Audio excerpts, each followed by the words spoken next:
sur Europe 1. Les enfants d'Europe 1. Et ce matin, avec les enfants d'Europe 1, retour sur un événement mondial. Oui, le 16 janvier 1979, le monde assiste à la chute du dernier Shah d'Iran, Mohammad Reza Pahlavi. Le Shah, lord d'Autriche, quitte le pouvoir sous la pression de la rue. Oui, après des manifestations d'Iraniens 4 mois plus tôt qui ont demandé plus de liberté, le Shah d'Iran, au pied du mur, renversé par la révolution iranienne et lâché par les Occidentaux, finit par quitter l'Iran le 16 janvier 1979.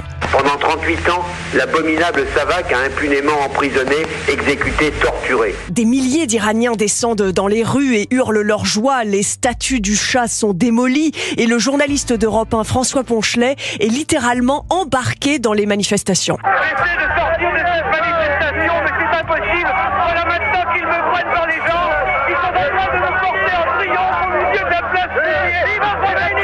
Viva Khomeini, crie la foule. L'ayatollah Khomeini, alors exilé en France où il a organisé la révolution à distance, revient en Iran. Il est accueilli en héros. C'est la fin de 2500 ans de monarchie. Khomeini prend le pouvoir en 79. Il proclame son gouvernement provisoire assis sur une chaise en plastique dans une école désaffectée qui lui sert de quartier général. Une centaine d'Iraniens sont arrivés à la résidence de l'ayatollah Khomeini, entassés dans des minibus.